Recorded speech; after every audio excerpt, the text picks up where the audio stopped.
ပြည်နယ်လွှတ်တော်ကိုယ်စားလှယ်များခင်ဗျာချင်းပြည်နယ်ဗန္ဒာငွေ2014-19ဘန္ဒာရေးနှစ်အတွက်ဗန္ဒာငွေအရ3စရင်စစ်ဆေးတွေ့ရှိချက်အစီရင်ခံစာတင်သွင်းခြင်းနဲ့ချင်းပြည်နယ်လွှတ်တော်ပြည်သူ့ငွေစရင်အဖွဲ့မှစစ်ဆေးတွေ့ရှိချက်အစီရင်ခံစာတင်သွင်းခြင်းအစီအစဉ်ဖြစ်ပါတယ်ပြည်နယ်လွှတ်တော်ကိုယ်စားလှယ်များခင်ဗျာချင်းပြည်နယ်ဗန္ဒာရန်ပုံငွေ2014-19ဘန္ဒာရေးနှစ်အတွက်ဘန္ဒာငွေအရ3စရင်စီစီတွေ့ရှိချက်အစီရင်ခံစာတင်သွင်းရန်ပြည်နယ်စင်းစီချုပ်အားစင်မီပေါ်တော့ဖိတ်ခေါ်ပါတယ်အားလုံးမင်္ဂလာပါလေးစားအပ်ပါသောချင်းပြည်နယ်လွှတ်တော်ဥက္ကဋ္ဌကြီးဒုတိယဥက္ကဋ္ဌလွှတ်တော်ကိုယ်စားလှယ်များနဲ့ဖိတ်ကြားခြင်းခံရတဲ့ဧည့်သည်တော်များခင်ဗျာကိုစိတ်နှပြကျမ်းမာစွာနိုင်ငံတော်ဝန်များကိုဥလဲမတုံထမ်းဆောင်နိုင်ကြပါစေကြောင်းဆုမွန်ကောင်းတောင်းအပ်ပါတယ်ကျွန်တော်ကတော့ချင်းပြည်နယ်စင်းစစ်ချုပ်ဦးလတ်တင်မန်ဖြစ်ပါတယ်ချင်းပြည်နယ်ဗန္ဒာရန်ပုံငွေရဲ့2018-2019ဗန္ဒာရေးနှစ်အတွက်စစ်ဆေးတွေ့ရှိချက်များအနက်အကျဉ်းချုပ်ပြီးဖတ်ကြားတင်သွင်းသွားမှာဖြစ်ပါတယ်အသေးစိတ်အစီရင်ခံစာတွေကိုတော့သက်ဆိုင်ရာဖွဲ့စည်းတဲ့ဌာနတွေကိုစစ်ဆေးတဲ့အခါမှာချင်းပြည်နယ်ဆိုရဖွဲ့နဲ့ချင်းပြည်နယ်ပြည်သူ့လွှတ်တော်တွေကိုလည်းကျွန်တော်တို့တင်ပြပြီးအစီရင်ခံစာတင်ပြပြီးဖြစ်ကြောင်းပြောကြလိုပါတယ်2018-19ဘန္ဒာရေးနှစ်အတွက်ချင်းပြည်နယ်ဗန္ဒာရန်ပုံငွေစာရင်းမှာဗဟိုအဖွဲ့အစည်း5ခုဦးစီးဌာန12ခု19ခုနိုင်ငံပိုင်အဖွဲ့အစည်းတစ်ခုနဲ့စီပင်သားရေးအဖွဲ့တစ်ခုတို့ပါဝင်ပါတယ်ဦးစီးဌာနဖွဲ့စည်းမှာ2019-18ဘန္ဒာရေးနှစ်တွင်16ခုသာရှိပြီး2018-19ဘန္ဒာရေးနှစ်တွင်ရင်းနှီးမြှုပ်နှံမှုနှင့်ကမ္ပဏီများညွှန်ကြားမှုဦးစီးဌာနတစ်ခုတိုးလာပါတဲ့အတွက်ဦးစီးဌာန19ခုထိတိုးလာခြင်းဖြစ်ပါတယ်19ဘန္ဒာရေးနှစ်အတွက်ချင်းပြည်နယ်ဗန္ဒာငွေအရာ3ဆိုင်ရာအကောင့်ထဲပေါ်မှုအခြေအနေကိုဇယား1မှာကျွန်တော်တို့ဖော်ပြထားပြီးဖြစ်ပါတယ်ဇယားကိုတော့အသေးစိတ်ဖတ်ကြားခြင်းမပြုတော့ဘဲနဲ့ဇယားပါရှင်းလင်းချက်ကိုပဲကျွန်တော်အနေနဲ့ဖတ်ကြားခွင့်ပြုပါရန်လေးစားစွာမေတ္တာရပ်ခံပါတယ်ဇယား1မှာဖော်ပြထားတဲ့အရာကာကြီးချင်းပြည်နယ်ဗန္ဒာရန်ပုံငွေအရာ3ဆိုင်ရာစရင်အရာ2018-19ဘန္ဒာရေးနှစ်အတွက်အပိဓာတာမာရငွေရထားချက်ဤ115.36ရာခိုင်နှုန်းအကောင့်ထဲပေါ်နိုင်ခဲ့ပြီးငွေလုံးငွေရင်းရငွေရထားချက်ဤ2068.35ရာခိုင်နှုန်းအကောင့်ထဲပေါ်နိုင်ခဲ့ပါတယ်ငွေလုံးငွေရင်းအမှားရငွေမှာပြည်နယ်မြို့ပြနှင့်အိမ်ယာဖွံ့ဖြိုးဦးစီးဌာနမှကျပ်1.353တန်းနှင့်စီပင်သားရေးဖွဲ့မှကျပ်36.195တန်းရရှိခဲ့ခြင်းကြောင့်တိုးတက်လာခြင်းဖြစ်ကြောင်းတင်ပြလိုပါတယ်။ခါခွေချင်းပြည်နယ်ဗန္ဒာရန်ပုံငွေအရာ3စရင်ရတာမန်အသုံးစိတ်သုံးဆွဲခြင်းအတွက်အပိဓာရထားခွင့်ပြုချက်ဤ99.99ရာခိုင်နှုန်းနှင့်ငွေလုံးငွေရင်းအသုံးစိတ်သုံးဆွဲခြင်းအတွက်အပိဓာရထားခွင့်ပြုငွေ100ရာခိုင်နှုန်းအကောင့်အထည်ဖော်သုံးဆွဲခဲ့ပါတယ်အခွန်ဝေစုရရှိခြင်းချင်းပြည်နယ်ဗန္ဒာရန်ပုံငွေစရင်တို့ပြည်ထောင်စုအစိုးရဖွဲ့၏အခွန်ဝေစုခွဲဝေပေးမှုနှင့်ချင်းပြည်နယ်အခွန်ဦးစီးဌာနမှပြည်ထောင်စုဗန္ဒာရန်ပုံငွေတို့ပေးသွင်းခဲ့သောအခွန်ရငွေအခြေအနေကို2019-18ဘန္ဒာရေးနှစ်နဲ့2018-19ဘန္ဒာရေးနှစ်တို့ကိုနှိုင်းယှဉ်ပြီးအောက်မှာဖော်ပြအပ်ပါတယ်ပြည်ထောင်စုမှခွဲဝေရရှိသောအခွန်ဝေစုကျပ်တန်ပေါင်း13,085.34တန်းဖြစ်ပြီး2018-19မှာတော့9,818.536တန်းဖြစ်ပါတယ်ချင်းပြည်နယ်ကနေပြည်ထောင်စုဗန္ဒာရန်ပုံငွေကိုပေးသွင်းတဲ့အခွန်ရငွေ3မျိုးအဲ့ဒီအထဲမှာကုန်သွယ်လုပ်ငန်းခွန်အထူးကုန်စည်ခွန်နဲ့ ဝင်ငွေခွင်တွေပါဝင်ပါတယ်စက္ကွန်ဆက်ရှိမှာတော့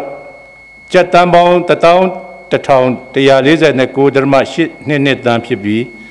2018-19ဘဏ္ဍာရေးနှစ်မှာတော့9809.526တန်းဖြစ်ပါတယ်အတစ်တင်ပုံမူရရှိငွေကတော့2018မှာကျပ်တန်း1935.49တန်းရပြီး2018-19မှာတော့8.983တန်းပဲရရှိခဲ့ပါတယ်အဲ့တော့ဒါကိုကျွန်တော်တို့ပြန်ကြည့်မယ်ဆိုရင်ချင်းပြည်နယ်မှာပြန်လည်ရရှိတဲ့အကွန်ဝေစုပြန်တွက်မယ်ဆိုရင်ဒီ2019-18တုန်းက119.36ရာခိုင်နှုန်းရပြီးမှ2018-19မှာတော့100.15ရာခိုင်နှုန်းပြန်လည်ရရှိတာကိုတွေ့ရမှာဖြစ်ပါတယ်ချင်းပြည်နယ်အတွက်အခွန်ဝေစုခွဲဝေပေးမှုဒီ2019-18ဘဏ္ဍာရေးနှစ်တွင်ပြည်တွင်းအခွန်များဦးစီးဌာနမှချင်းပြည်နယ်အတွင်းကောက်ခံရရှိသောအခွန်300အပေါ်ခွဲဝေမှု၏110ခွန်.36ရာခိုင်နှုန်းရှိတော်လဲ2018-19ဘဏ္ဍာရေးနှစ်မှာ100.15ရာခိုင်နှုန်းခွဲဝေရရှိသဖြင့်ခွဲဝေရရှိမှုရာခိုင်နှုန်းလျော့နေသွားတာကိုတွေ့ရှိရပါတယ်ပြည်တွင်းအခွန်ဦးစီးဌာနနေဖြင့်ဂျုံချုပ်အခွန်ဝေစုနဲ့အခွန်ဝေစုခွဲဝေရထားမှုနှင့်ခွဲဝေချထားပေးသည့်အခွန်ဝေစုအားလုံးကိုအစိုးရဖက်ကိုလည်းပေးသွင်းပြီးဖြစ်ကြောင်းတွေ့ရှိရပါတယ်ချင်းပြည်နယ်ဗန္ဒာရန်ပုံငွေအရာသုံးစရင်ပါရငွေရထားချက်ပေါ်အကောင့်ထဲပေါ်နိုင်မှုချင်းပြည်နယ်အစိုးရဖွဲ့ရဲ့2018-19ဗန္ဒာရေးနှစ်အတွက်ဗဟိုဖွဲ့စည်းများနဲ့ဦးစီးဌာနများစီပေါ်ရေးဖွဲ့နဲ့စီပင်သားရေးဖွဲ့ရငွေရထားချက်ပေါ်အမှန်အကောင့်ထဲပေါ်မှုကိုဇယားနှစ်ဖြင့်ပေါ်ပြထားပါတယ်ဇယားကိုတော့အသေးစိတ်ဖတ်ကြားတင်သွင်းမှာမဟုတ်ဘဲနဲ့ဇယားပေါ်မှာရှင်းလင်းချက်ကိုပဲဖတ်ကြားတင်သွင်းပြုပါခင်ဗျာကာကြီးချင်းပြည်နယ်တစ်ခုလုံး၏2018-19ဘဏ္ဍာရေးနှစ်အတွက်စုစုပေါင်းကျပ်9626.984တန်းရရှိခဲ့၍ရထားချက်ထက်115.8ရာခိုင်နှုန်းကျော်လွန်ရရှိပေမဲ့လည်းယမန်နှစ်အမှန်ရငွေရဲ့ထက်လျော့နေခဲ့ပါတယ်ပြည်내ဆိုရဖွဲ့ရုံးပြည်내ဥပဒေချုပ်ရုံးမိသားဦးစီးဌာနငါးလုံးငန်းဦးစီးဌာနအသေးစားဆက်မှုလက်မှုဦးစီးဌာနတစ်တော်ဦးစီးဌာနနဲ့ပတ်ဝန်းကျင်ထိန်းသိမ်းရေးဦးစီးဌာနများရငွေမှာရခင်နှစ်ထက်လျော့နေရရှိခဲ့လို့အခုလိုလျော့နေခြင်းဖြစ်ပါတယ်2018-19ဘဏ္ဍာရေးနှစ်အတွက်အမှန်ရငွေကျပ်9626.984တန်းမှာစီပင်သားရေးအဖွဲ့ရငွေကျပ်1398.893တန်းမှာစုစုပေါင်းရငွေဤ14.52ရာခိုင်နှုန်းဖြင့်အများဆုံးပါဝင်တာတွေ့ရပါတယ်အထွေထွေအုပ်ချုပ်ရေးဦးစီးဌာနရငွေကျပ်1039.48တန်းမှာစုစုပေါင်းရငွေ10.83ရာခိုင်နှုန်းဖြင့်ဒုတိယအများဆုံးကောက်ခံနိုင်တာကိုတွေ့ရပါတယ်ချင်းပြည်နယ်ဆိုရဖွဲ့ရုံး၏ရငွေကျပ်6834.49တန်းမှာပြည်ထောင်စုမှခွဲဝေပေးသောအခွန်ဝေစုကျပ်9809.526တန်းနဲ့လွှတ်တော်ဆိုင်ရာဖွံ့ဖြိုးရေးရန်ပုံငွေကျပ်တန်း900တို့ပါဝင်နေပါတယ်တို့ဖြစ်ပါ၍ချင်းပြည်နယ်တစ်ခုလုံး၏ရငွေကျပ်9626.984တန်းမှာအခွန်ဝေစုရရှိမှုကျပ်9809.526တန်းရာခိုင်နှုန်းအဖြစ်60.35ရာခိုင်နှုန်းရရှိခဲ့ခြင်းနဲ့ကြံဌာနအသီးသီးမှကောက်ခံရရှိငွေကျပ်3819.458တန်းရာခိုင်နှုန်းအဖြစ်39.65ရာခိုင်နှုန်းပါဝင်လာကြောင်းတွေ့ရှိနိုင်ပါတယ်ပြည်내ဘဏ္ဍာရန်ပုံငွေရငွေနှင့်ဆက်လင်းသည့်ထူးခြားသောစစ်ဆေးတွေ့ရှိချက်ပြည်내ထွေထွေအုပ်ချုပ်ရေးဦးစီးဌာနချင်းပြည်내ဟာခါမြို့၏2018-19ဘဏ္ဍာရေးနှင့်အတွက်လုပ်ငန်းနှင့်စီးရင်များစစ်ဆေးချက်အစီရင်ခံစာရအခြားရငွေခေါင်းစဉ်အောက်မှတင်ဒါလျှောက်လွှာရောင်းရငွေကျပ်3.535တန်းကိုဘဏ်တို့ချက်ချင်းပေးသွင်းရမည်ဖြစ်တော်လဲဘဏ်တို့ချက်ချင်းပေးသွင်းမှုမပြုဘဲလက်ခံရရှိသည့်နေ့မှစ၍အနည်းဆုံး18ရက်နှင့်အများဆုံး40ရက်ကြာမြင့်ပြီးမှပေးသွင်းထားတာတွေလည်းတွေ့ရပါတယ်ဒါကျွန်တော်တို့ညွှန်ကြားချက်နဲ့လက်ရှိဘဏ္ဍာရေး စီမင်းနဲ့မငီညွတ်တဲ့အတွက်နောက်မှာနှောင့်နှေးကြမ်းကြမှုမရှိဘဲနေချင်းဘဏ်ကိုပေးသွင်းဖို့လိုအပ်ကြောင်းကျွန်တော်ဖော်ပြလိုပါတယ်။နေဆက်ဒေတာနဲ့တိုင်းရင်းသားလူမျိုးများဖွံ့ဖြိုးတိုးတက်ရေးဦးစီးဌာနပြည်내ဖွံ့ဖြိုးရေးကြီးကြပ်ရေးဖွဲ့ရုံးရဲ့2018-19ဘဏ္ဍာရေးနှစ်မှာလည်းပဲဒီရှောက်လွှာရောင်းရငွေကျပ်9000နဲ့ကျပ်2000တို့ကိုနှောင့်နှေးကြမ်းကြစွာဘဏ်ကိုပေးသွင်းထားတာလည်းတွေ့ရပါတယ်။ဒါကြောင့်ကျွန်တော်တို့ကဒီ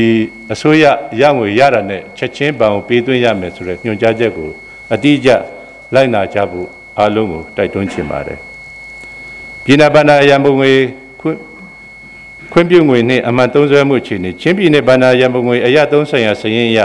2018-19ဘဏ္ဍာရေးနှစ်အတွက်ဌာနအဖွဲ့အစည်းတစ်ခုချင်းအလိုက်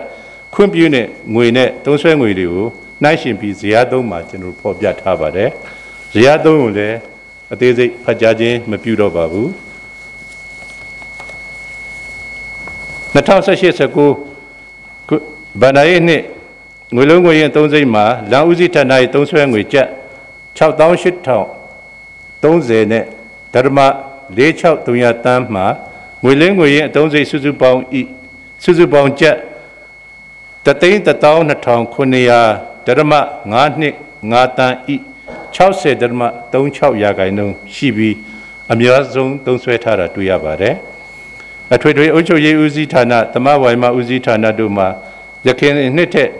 တိုးမြင့်သုံးစွဲခဲ့ကြောင်းနဲ့ရင်းနှီးမြှုပ်နှံမှုနဲ့ကုမ္ပဏီများညွှန်ကြားမှုဦးစီးဌာန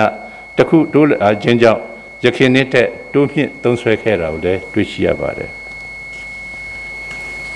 တာမန်နဲ့ငွေလုံးငွေရင်းသုံးစိတ်မူလခွင့်ပြုငွေပြန်လည်အနှံငွေနဲ့အထွေထွေပိုရှံငွေရန်ပုံငွေမှပြန်လည်တောင်းခံငွေများအခြေအနေချင်းပြည်နယ်၏2018-19ဘဏ္ဍာရေးနှစ်အတွက်ဘဏ္ဍာငွေအရသုံးဆိုင်ရာစည်ရင်းများအရတာမန်နှင့်ငွေလုံးငွေရင်းမူလခွင့်ပြုငွေပြန်လည်အနှံငွေအထွေထွေပိုရှံရန်ပုံငွေမှပြန်လည်တောင်းခံသုံးစွဲမှုများအခြေအနေကိုဇယားလေးဖြင့်အသေးစိတ်ဖော်ပြထားပြီးဖြစ်ပါတယ်။ဇယားကိုလည်းအသေးစိတ်ဖတ်ကြားခြင်းမပြုတော့ပါ။ဇယားလေးနဲ့ပတ်သက်ပြီးမှကာကြီးချင်းပြည်နယ်ဗန္ဒာရန်ပုံငွေအရသုံးဆိုင်ရာစည်ရင်းအရငွေလုံးငွေရင်းမူလခွင့်ပြုမှုငွေမှာကျပ်3,906ဒရမ169ခွန်တန်းဖြစ်ပြီးရင်းခွင့်ပြုငွေတွင်ပြည်내အစိုးရဖွဲ့ရုံးကျပ်19,444ဒရမ19ခွန်တန်း15ဒရမခွန်3ရာခိုင်နှုန်းပြည်내လွှတ်တော်ရုံးကျပ်3,936ဒရမ132တန်း3ဒရမ3ခွန်ရာခိုင်နှုန်းလမ်းဦးစီဌာနကျပ်65,988ဒရမ148တန်း59ဒရမ53ရာခိုင်နှုန်းလက်စစ်တာဖွံ့ဖြိုးရေးလုပ်ငန်းကျပ်8,431ဒရမ339တန်း9ဒရမ63ရာခိုင်နှုန်းနှင့်စီပင်သာယာရေးအဖွဲ့ကျပ်6,940ဒရမ433တန်း66ဒရမ26ရာခိုင်နှုန်းတို့ဖြင့်အချိုးစားအများဆုံးပါဝင်တာတွေ့ရှိရပါတယ်။မူလခွင့်ပြုငွေကပိုရှံငွေပြန်လည်အနှံမှုမှာဒါမှ3စိတ်မှကျပ်984ဒရမ93တန်းဖြည့်ဆွဲခွင့်ပြုငွေမှကျပ်306ဒရမ133တန်းစုစုပေါင်းပြန်အပ်ငွေကျပ်1091ဒရမ332တန်းမှာခွင့်ပြုငွေစုစုပေါင်းကျပ်33,986ဒရမ459တန်းဤ3ဒရမ21ရာခိုင်နှုန်းဖြစ်ပြီးငွေလုံးငွေချင်းအသုံးစိတ်မူလခွင့်ပြုငွေကျပ်3,906ဒရမ16ခွန်တန်းမှပြန်လည်အနှံငွေကျပ်9,961ဒရမ338တန်း9ဒရမ38ရာခိုင်နှုန်းဖြည့်ဆွဲခွင့်ပြုငွေကျပ်3,321ဒရမ942တန်းမှပြန်လည်အနှံငွေကျပ်14ဒရမ393တန်း3ဒရမ42ရာခိုင်နှုန်းအထွေထွေပိုရှံငွေမှခွင့်ပြုငွေကျပ်4,550ဒရမ4တန်းမှပြန်လည်အနှံငွေကျပ်102ဒရမ956တန်း2ဒရမ25ရာခိုင်နှုန်းတို့ဖြစ်ကြောင်းတွေ့ရှိရသဖြင့်ရန်ပုံငွေတောင်းခံတဲ့အခါမှာအမှန် အမှန်သုံးဆွဲရမည့်ငွေနဲ့အနည်းဆက်ဆုံးတွက်ချက်တောင်းခံဖို့လိုအပ်ကြောင်းကျွန်တော်တို့အနေနဲ့တွေ့ရှိရပါတယ်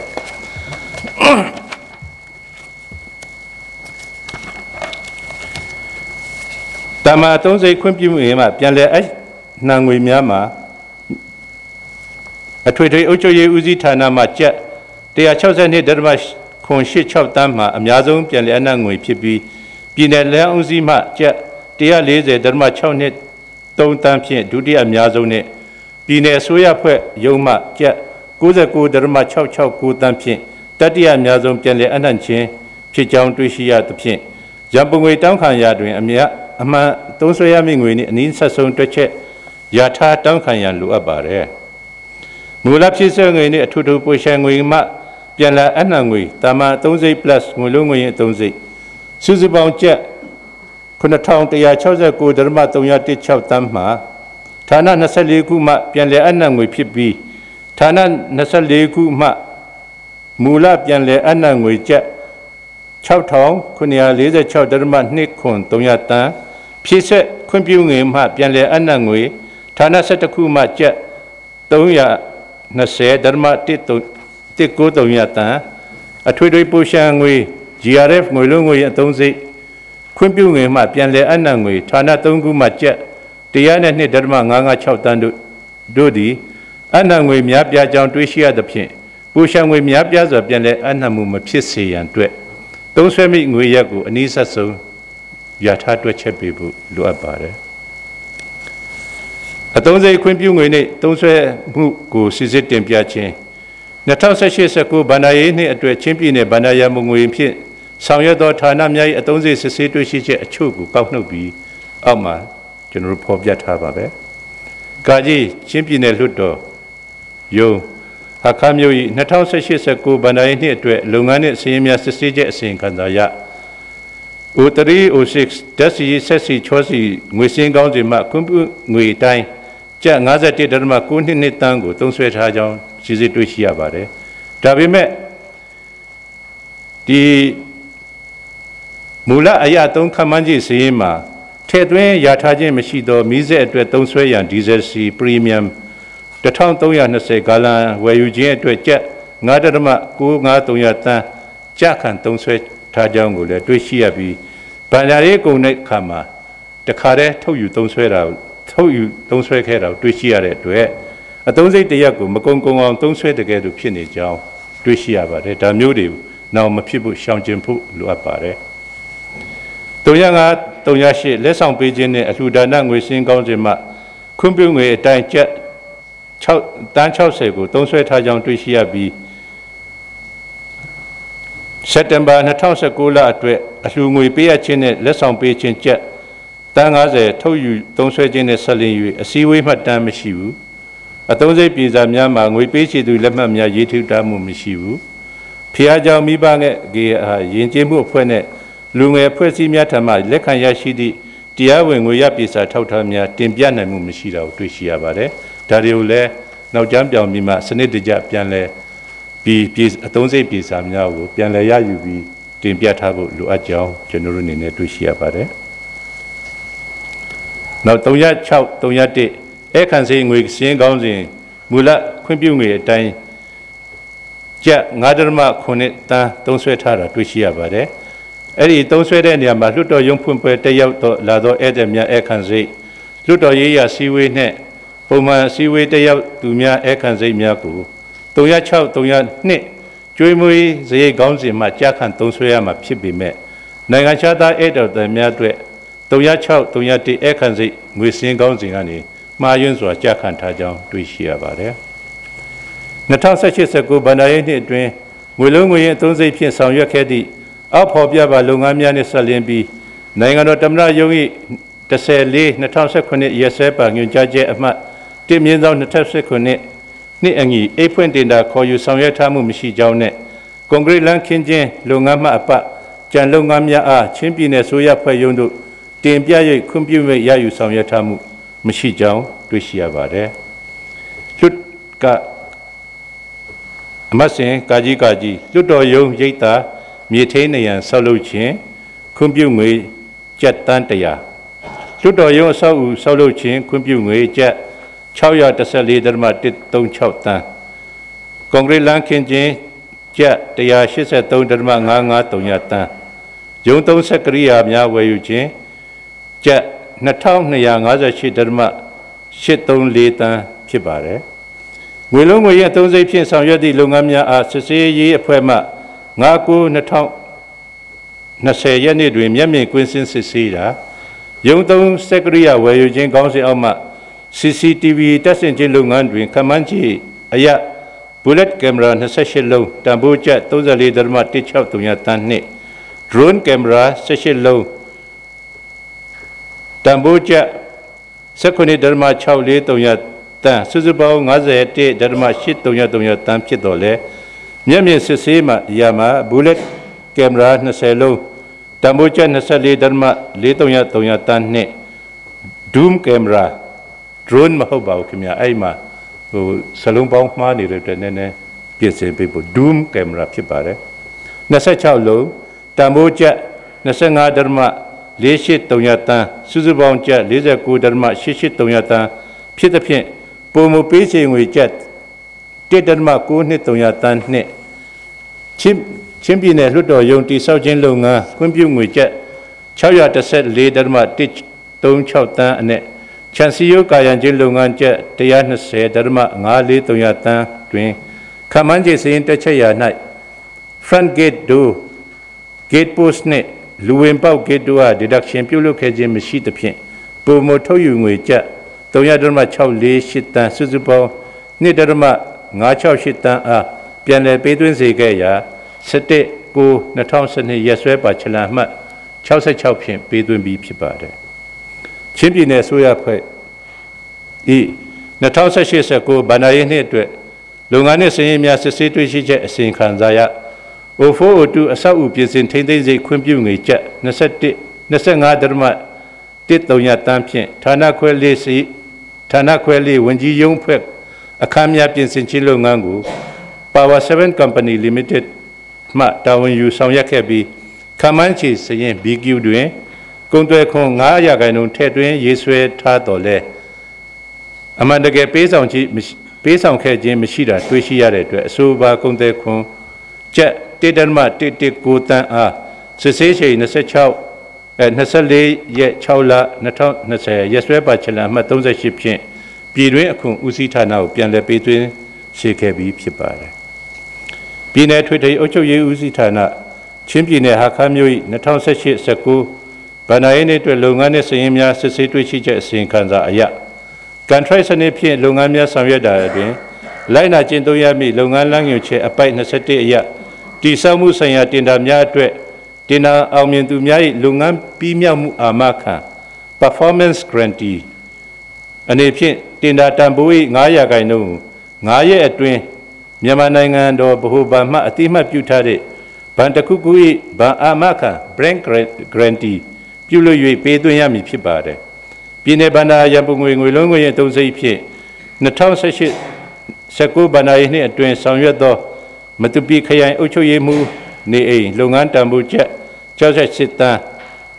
9 company 9 မိသားစု company မှ၎င်းကျင်းသေးမျိုးအုပ်ချုပ်ရေးမှူးရုံးဆောက်လုပ်ခြင်းလုပ်ငန်းတန်ဖိုးကျပ်136.613 တန်းအားချင်းမန္တလာ company မှ၎င်းဆောင်ရွက်ခဲ့ရာအစိုးရ company များမှ performance guarantee ပေးသွင်းသည့်နေ့မှာစာချုပ်ချုပ်ဆိုသည့်နေ့မှတလကျော်ကြာမြင့်ပြီးမှပေးသွင်းထားတယ်ကိုတွေ့ရှိရပါတယ်တို့ဘာ၍ performance guarantee များကိုလည်းတမတ်အချိန်ကာလအတွင်းပေးဆောင်နိုင်ရေးအတွက်အစဉ်စဉ်ကြီးကြပ်ဆောင်ရွက်ဖို့လိုအပ်ကြောင်းတွေ့ရှိရပါတယ်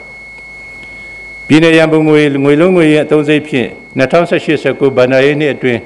ဆောင်ရွက်မှုအနေဖြင့်ဝေဘူးလမြို့အထွေထွေအုပ်ချုပ်ရေးဦးစီးဌာန6ခန်းတွဲဝန်ထမ်းအိမ်ယာဆောက်လုပ်ခြင်းလုပ်ငန်းတန်ဖိုးကျပ်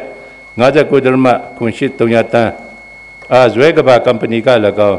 ကျင်းတွင်းမြို့အထွေထွေအုပ်ချုပ်ရေးဦးစီးဌာနရုံးဆောက်လုပ်ခြင်းလုပ်ငန်းတန်ဖိုးကျပ်136.613 တန်းအားချင်းမန္တလာ company က၎င်းအတီးတီးဆောင်ရွက်ခဲ့ရာလုပ်ငန်းဆောင်ရွက်မှု100% ပြီးစီးပြီးဖြစ်၍ company များမှဌာနတို့လုပ်ငန်းအလှန်လွှဲပြောင်းပြီးဖြစ်တော်လဲတည်ဆောက်ရေးနဲ့လုပ်ငန်းစစ်ဆေးရေးနဲ့ကြီးကြပ်မှုကော်မတီအတည်ပြုချက် Yashimu Machide the Pin, Sisse Nanjin, Mashiba Jow. Lunga Kanmanje Semia, Lunga Samyadi, Banaini at 20 Sawi Lunga, Sisse Yene, Chicha Ye comedy, a tea Puchamia, Chami Yashi at Wet. Dawinshidu, a Tidima, a later, Sound Yet Boya. Ne, Ti Sawyene, Lunga Sisse Yene, Chicha Ye comedy, a tea Puja Yashi Baka, Pianle, Tempiaya, Luat Jow, Twishia Bada. Hakakayan, a Twitty Ochoye Usita Naye. Natasha Shesaku Banayani at Lungana Semia Sisija Sin Kanzaya. Joto Lungan license, the Tangka Lama license to Pide Nima Sabi. Now Nezun Zunla, those are any Pidole. Natasha Shesaku Banayani de Tita say Natasha Yama. Those are go Natal Sakuyaniti, John Le Compute Tamatajin at Nyunjaje Tankayama, Timpia Lananjin Mishiba. New name Yama license shall tajin po Lungan license got to pay Mugu Sisia, Hakamu net Lungan license, Chaingala, Jamin Bima, to pay tajin, license Tata, Consomi, Yama, September, Tozayani Pitole, Tata Consomia, Chainikama, Kayan Yondo, license Mutre, Timpiala Chinjao, license Tata Consom Chainikama, license Quimpu Jet, to pay Taradule, Dushiyama Pipare. Aima Taraga Legu General Popia Tavare, the Atezidom Padova. Miteja Tolunu Salembi, Sawyami, Lungan Zimia time, Masaya change out. Lungan Logon can license Tetan Consong Chainima. Jiao Jin, Adon Jogu. Toloquin license, Shautamu Piponi the Pin. License Quimbu Majashimi, the Yamu in Jiao Tolumia, Shina Jin. License Tetan Jolombima, Jiao. Tolomu select Sawyani 19 Jow. Lungan license, a chami, Shautasi, Muda Yomiado, Dawanshi do Sensingani, Jijet, Sawyatabu, Luajow, Twishiaba. Nessa data neta inda lumia, Pompudo de Uzitana. Bine Pompu, Jija, Bine Pompu ye, Pumpu, Jija ye, Yoi, Natasha Chesago, Banayani at Dwet. Lungani Semia, Sisitri Jessin Kanzaya. De Mulung, Muye Yabumupi, Sawyada Lungamian, Lungan Shiku at Sawyadi Company Chauku, Lungtar, Suichin, Himalan, KL Lungpum, Great Victoria Ni, Yabi El Duma, Lungai Camp Manchi, Wisin Yadwing, Ayaganong Kunta Lungan Kuntambuja, Chitanguya Chause. Shitting Chitan Gutin Chow Down near Shizan, Tedwin Yiswe Tabi, Desaya Bidwin Kumya, Usitanadu, Bedwimu Mishi Dole, we beachy Tajan Twishia the Pin. Sayense win out that chain. Natasna say, being it, Junladwin, Pianle Bedwin Sigabadi. Bidonzu Suya Poy Yoye, Session Senate, Natasanga Yaswe Basama. Pien, Lungan Sawyaduma, Jatin, Gondwe Lungan Congo, Tasaya Bidwin a condo, Base Sound B Jow, Chelan, Tempia B Mata, Mwe Pechi to it. Dawanshiduma, Sizit Topia, Yunjajet, Shide, Srao, Janoni, Tempia Lubare. Contrast an Epien, Lungamia Sawyadwin, Lina Gentoyami, Lungan Langyunche, a bite, Nasit. Aya, Tisamu Saya, Tena Miatwe, Tena Amientumia, Lungan Pimiamu Amakan, performance grant in Epien, Tena Tampui Naya Gaino, Ngaya Twin, Yamananga, Bohubama, Atima Beauty, Bantakuku, Bank grantee, Pulo Ye Peduyami Pibadi, Pine Banayambungwe, Pien, Junior K Company Ma Samyato, Nabua Jiwa Ma. Pai Jiwado, Lima in Lampalojan Lungandrin, Sacho Chosubi, Lila Neguya Jamian Bima, performance grantee, Damboja, Lederma, Le Chow Ngata, Pedwin Jene, Tai Tan, Company Ma Samyado, Pukwa Jiwa, Tambune and Nalon Salojan Lungandrin, Sazo Chosubi, Nalanes Salea Jamian Bima, performance grantee, Pedwin Harao, General Twishiabare, Tamba. A chain gala dream my Pedwin Pulu about it. စီမံကိန်းဦးစီးဌာနမြို့နယ်စီမံကိန်းရေးဆွဲရေးဦးစီးယုံထန်တလန်မြို့၏2018-19 ဘဏ္ဍာရေးနှစ်လုပ်ငန်းများစာရင်းများစစ်ဆေးရာမှာ O2O1 ပြည်တွင်းခရီးစိတ်ငွေစင်းကောင်းစဉ်အောက်မှခရီးသွားလာခြင်း23ခေါက်မှာ12နိုင်မပြည့်သောခရီးစဉ်များအတွက်နေတွက်စိတ်ကျပ်4,900ပုံမထုတ်ယူကြထားတာတွေ့ရှိရတဲ့အတွက်ကျွန်တော်တို့ပြန်လည်ပေးသွင်းခိုင်းပြီးဖြစ်ပါတယ်ပြန်လည်ပေးသွင်းပြီးလည်းဖြစ်ပါတယ်ယင်းဒီမြို့နယ်မှုနဲ့ကုမ္ပဏီများညွှန်ကြားမှုဦးစီးဌာနချင်းပြည်နယ်ဦးစီးမှုယုံဟာခါမြို့၏2018-19 ဘဏ္ဍာရေးနှစ်အတွက်လုပ်ငန်းနှင့်စာရင်းများစစ်ဆေးချက်အစီရင်ခံစာရ2018-19 ဘဏ္ဍာရေးနှစ်တွင်ငွေလုံးငွေရင်းသုံးစိတ်ခွင့်ပြုရန်ပုံငွေကျပ်404.49 တန်းဖြစ်ပြီးခွင့်ပြုငွေအတိုင်းသုံးစွဲထားကြောင်းတွေ့ရှိရတော့လဲသက်ဆိုင်ရာရုံးချုပ်ဌာနကြီးကဲ၏ခွင့်ပြုချက်ရယူမှုမရှိခြင်းအဲဒီကိစ္စမှာဌာနဆိုင်ရာတွေကငွေလုံးငွေအသုံးစိတ်တွေကိုသုံးစွဲတဲ့နေရာမှာငကိုမူလညွှန်ကြားချက်အတိုင်းမိမိတို့ရဲ့ရုံးချုပ်တွေရဲ့ခွင့်ပြုချက်ဥစွာရယူပြီးမှဆောင်ရွက်ဖို့ဖြစ်ပါတယ်အဲ့ဒါသူကသက်ဆိုင်ရာရုံးချုပ်ရဲ့ခွင့်ပြုချက်ရယူထားမှုမရှိဘူးဆိုတာကျွန်တော်အနေနဲ့တင်ပြကြခြင်းဖြစ်ပါတယ်ငွေလုံးငွေသုံးစိတ်ခွင့်ပြုငွေကျပ်26.613 တန်းဖြင့်ရုံးသုံးစက်ကရိယာများဝယ်ခြင်းလုပ်ငန်းတင်ဒါအောင်မြင်သည့်တိုးတက်အောင်ကုမ္ပဏီလီမိတက်ဖြင့်စာချုပ်ဆို၍ဝယ်ယူခဲ့တော်လဲဆောက်လုပ်ရေးဝန်ကြီးဌာန၏6လ9ရက်2016ရက်တွင်ထုတ်ပြန်သည့် contract စနစ်ဖြင့်လုပ်ငန်းများဆောင်ရွက်တာတွင်လိုက်နာကျင့်သုံးရမည့်လုပ်ငန်းလမ်းညွှန်ချက်အပိုင်း21အရဝယ်ယူရေးဆိုင်ရာတင်ဒါအတွက်တင်ဒါအောင်မြင်သူ၏လုပ်ငန်းပြီးမြောက်မှုအာမခံ performance guarantee နည်းဖြင့်တင်ဒါတန်ဖိုး၏10%ကိုနှစ်ပတ်အတွင်းမြန်မာနိုင်ငံဗဟိုဘဏ်မှအတိအမှတ်ပြုထားသည့်ဘဏ်တစ်ခုခုတွင် bank guarantee ပြုလို့ရပေးသွင်းရမည်ဖြစ်တော်လဲဝယ်ယူရေးစာချုပ်ချုပ်ဆိုရာတွင်လုပ်ငန်းပြီးမြောက်မှုအာမခံ bank performance guarantee 10% ပေးသွင်းဖို့ထည့်သွင်းချုပ်ဆိုထားမှုမရှိခြင်းနဲ့လုပ်ငန်းပြီးမြောက်မှုအာမခံပေးသွင်းထားမှုမရှိကြောင်းတွေ့ရှိရပါမွေးမြူရေးနဲ့ကုသရေးဦးစီးဌာနချင်းပြည်နယ်ဦးစီးဌာနမှုယုံဟာခမြို့၏2018-19 ဘဏ္ဍာရေးနှင့်လုပ်ငန်းနဲ့စာရင်းများစစ်ဆေးချက်အစီရင်ခံစာရနိုင်ငံတော်ထောက်ပံ့ငွေကျပ်တန်း30ဖြင့်ထန်တလန်မြို့နယ်တွင်ဆောင်ရွက်သောမြတ်စိမ်းရောင်အသားကန္တစိတ်ကောင်းရည်200ဝယ်ယူမွေးမြူခြင်းအတွက်ကျပ်တန်း30ကို58ဦးတို့ထုတ်ချေခဲ့ပြီးကျေးရွာသား25ဦးတို့ကျပ်3.4539နှုန်းကော်မတီဝင်4ဦးအားကျပ်1.3539နှုန်းကော်မတီဝင်2ဦးအားကျပ်1.2တန်းနှုန်းဖြင့်ထုတ်ချေထားကြောင်းတွေ့ရှိရပါသည်မြတ်စိမ်းရောင်စီမံကိန်းအကောင့်ထဲပေါ်ရေးလက်ဆွဲအရရန်ပုံငွေများထုတ်ချေရတွင်တရိษံကောင်ရည်ဖြင့်သာထုတ်ပေးရန်ဖြစ်တော်လဲငွေသားဖြင့်ထုတ်ချေထားခြင်းနှင့်နှုံထားတူညီစွာထုတ်ချေရမယ့်အစားကော်မတီဝင်6ဦးအားချေးငွေပုံမူထုတ်ပေးထားတာကိုလည်းတွေ့ရှိရပါတယ်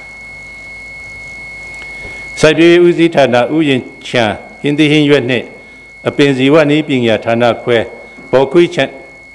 ဥယျာဉ်ခြံဦးစီးဌာနမှုယုံမေတ္တာမြို့၏2018-19 ဘဏ္ဍာရေးနှင့်လုပ်ငန်းနဲ့စာရင်းများစစ်ဆေးရာတွင်ဘော်ခွေဥယျာဉ်ခြံမှာ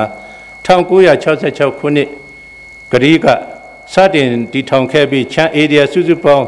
1099ဧကရှိပြီး2012ခုနှစ်မြေယာဥပဒေအရ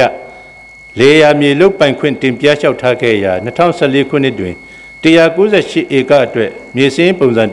105ရရှိပြီးဖြစ်ကြောင်းတွေ့ရပါတယ်။ကြန့်ရှိသည့်ဧရိယာကိုဌာနအမည်ပေါက်ပိုင်ဆိုင်မှုရရှိရေးအတွက်တင်ပြဆောင်ရွက်သားရန်လည်းလိုအပ်ကြောင်းတွေ့ရှိရပါတယ်။ပြည်내အားကစားနှင့်ကာယပညာဦးစီးဌာနဟာခမြို့၏2018-19 ဘဏ္ဍာရေးနှင့်လုပ်ငန်းနှင့်စာရင်းများစစ်ဆေးချက်အစီရင်ခံစာအရငွေလုံးငွေရင်းခွင့်ပြုရန်ပုံငွေကျပ်889.343 တန်းဖြင့်တင်နန်းသူတင်နန်းသားအိတ်ဆောင်122ပေ44ပေနှစ်ထပ်အဆောက်အဦနှလုံးဆောက်လုပ်ခြင်းလုပ်ငန်းအတွက်တင်ဒါအောင်မြင်သည့်ဒူရာလင်းကုမ္ပဏီနှင့်6/5/2019 ရက်နေ့တွင်စာချုပ်ချုပ်ဆိုဆောင်ရွက်ခဲ့ပြီးစာချုပ်အရလုပ်ငန်းပြီးမြောက်မှုအာမခံ performance guarantee 5% ကိုစာချုပ်ချုပ်ဆိုပြီး9ရက်အတွင်းမြန်မာစီးပွားရေးဘဏ်နဲ့ပေးသွင်းရမည်ဖြစ်တော်လဲ51ရက်အကြာ 29 လ 2019 ရက်နေ့တွင်ပေးထင်ထားကြောင်းတွေ့ရှိရပါတယ်ငွေလေးငွေရင်းရန်ပုံငွေတင်ဒါအောင်မြင်ငွေကျပ်245တန်းဖြင့်ထန်တလန်မြို့မိုးလွတ်လေလုံအားကစားရုံ120ပေ90 36ပေတိဆောက်ခြင်းလုပ်ငန်းအတွက်တင်ဒါအောင်မြင်သည့်ထန်တလန်အုပ်စုကုမ္ပဏီနှင့်22နှစ်2000တွင်စာချုပ်ချုပ်ဆိုဆောင်ရွက်ခဲ့ပြီးစာချုပ်အရ2019စက်တင်ဘာလအတွင်းလုပ်ငန်းပြီးစီးရမည်ဖြစ်တော်လဲ2019ရက်နေ့မှလုပ်ငန်းလွှဲပြောင်းအနှံ့ထားကြောင်းတွေ့ရှိရပါသည်တပတ်ရဲ့အတွင်းလုပ်ငန်းပြီးစီးမှုမရှိပါကတန်ကြေးတရက်လျင်ဆောင်ရွက်ရန်ကြံလုပ်ငန်းတန်ဖိုးဖြစ်သည့်နောက်ဆုံးရကျပ်60တန်း2,500,000ဤ3.301ရာခိုင်နှုန်းဖြင့်ရက်ပေါင်း50အတွက်တန်ကြေးငွေကျပ်3,622,250ပေးသွင်းရန်လိုအပ်ကြောင်းတွေ့ရှိရပြီးရင်းတန်ကြေးအား29 တလ 2020ရက်စွဲပါချက်လအမှတ်66ဖြင့်ဌာနငွေထုတ်စည်းရန်အမှတ် MD တို့ပေးသွင်းပြီးဖြစ်ကြောင်းတွေ့ရှိရပါတယ်2018-19ဘဏ္ဍာရေးနှစ်တွင်နိုင်ငံတော်တို့ပြန်လည်ပေးသွင်းမှုအခြေအနေကိုဝန်ကြီးဌာနလိုက်ဇယား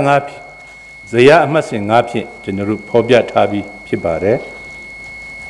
အဲ့မှာဝန်ကြီးဌာန10ခုကနေပြီးတော့ပေးသွင်းရန်ငွေ14.03ခွန်တန်းတွေ့ရှိရပြီး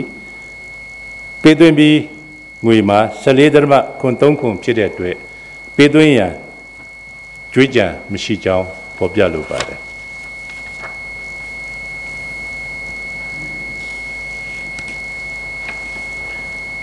ရခိုင်လွှတ်တော်ဆွေးနွေးချက်ပြန်လည်ရှင်းလင်းတင်ပြခြင်းဒုတိယကြိမ်ချင်းပြည်နယ်လွှတ်တော်22ကြိမ်မြောက်ပုံမှန်စည်းဝေးပထမနေ့2020ရက်တွင်မင်းတပ်မြို့နယ်မဲဆန္ဒနယ်အမှတ်2မှပြည်နယ်လွှတ်တော်ကိုယ်စားလှယ်ဦးအောင်တန်း၏ဆွေးနွေးတင်ပြချက်အပေါ်ချင်းပြည်နယ်စင်းစစ်ချုပ်ရုံး၏လုပ်ငန်းဆောင်ရွက်ချက်အသေးစိတ်ကို၎င်းစစ်ဆေးရေးဆောင်ရွက်မှုအခြေအနေကို၎င်းချင်းပြည်နယ်လွှတ်တော်ကိုယ်စားလှယ်များအားသိရှိစေရန်ရည်ရွယ်ရဲ့အောက်တွင်အောက်ပါတိုင်းဖော်ပြအပ်ပါသည်1ဟာခမြို့ရေပေးရေးလုပ်ငန်းနဲ့ဆက်လင်းပြီးချင်းပြည်နယ်ထွေထွေအုပ်ချုပ်ရေးဦးစီးဌာန၏2016-19ဘဏ္ဍာရေးနှစ်ငွေရင်ခွင့်ပြုရန်ပုံငွေကျပ်တန်း2900ဖြင့်ဆောင်ရွက်သောဟာခမြို့ရေပေးရေးလုပ်ငန်းနှင့်ဆက်လင်း၍ချင်းပြည်နယ်ဆိုရဖွဲ့၏73/2019ရက်စွဲဖြင့်တာဝန်ပေးချက်အရဟာခမြို့ရေပေးဝေလုပ်ငန်းစီမံကိန်း၏ရေကန်တိစောက်မှု subtank control box နှင့်ရေပိုက်များတွေ့တန်းဆောင်ရန်ပြီးစီးမှုအခြေအနေကိုပြည်နယ်စည်းစိမ်ချုပ်ရုံး၏ဦးဆောင်မှုဖြင့်ပြည်နယ်စီပင်သာယာရေးအဖွဲ့ပြည်နယ်တိစောက်ရေးလုပ်ငန်းစစ်ဆေးရေးနှင့်ကြီးကြပ်မှုကော်မတီနှင့်ရပ်ကွက်အုပ်ချုပ်ရေးမှူးပါဝင်သောအဖွဲ့6ဖွဲ့ဖြင့်29/3/2019ရက်မှ1/4/2019ရက်အထိမျက်မြင်ကွင်းစင်တိုင်းတာစစ်ဆေးမှုတွေ့ရှိချက်များနှင့်ဆက်လျင်း၍ချင်းပြည်နယ်စည်ရင်းစစ်ချုပ်ရုံး၏25/2019ရက်စွဲပါဖြင့်အစီရင်ခံစာတင်ပြခဲ့ပြီးဖြစ်ပါတယ်